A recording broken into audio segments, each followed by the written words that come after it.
We are hearing that the current situation is going to push up prices and potentially be inflationary. Are you concerned about that? Well, let's see. I think that these are not new developments. They have been feeding into prices for some time.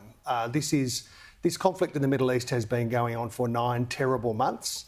This is one of the spillover issues that has arisen for Australia because of that conflict. It'll have been feeding into shipping patterns and to prices for some time.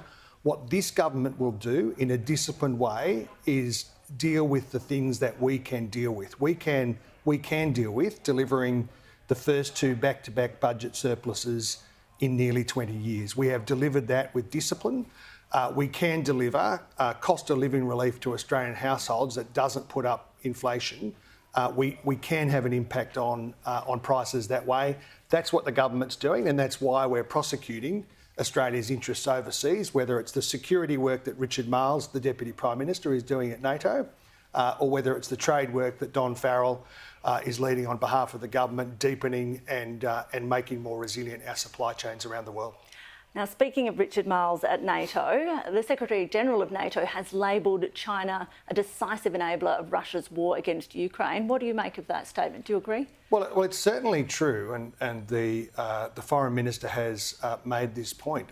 China is emerging as a power in the region and the world, and it should exercise that power thoughtfully and responsibly. And it is not in the interests of global peace and security for Russia's illegal invasion of Ukraine to be given any comfort or any support. That's why the Australian government has not only taken a broad range of sanctions, the broadest range in memory, against Russian figures and institutions. Also, we've provided a very significant package of support to Ukraine. But there, with Richard Marles leading that at NATO today, or in all of our diplomatic efforts around the world, encouraging our partners and friends around the world to provide the maximum support to Ukraine.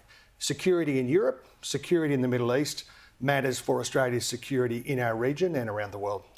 Tim Ayres, we have to leave it there, but thanks very much for joining me. Thanks.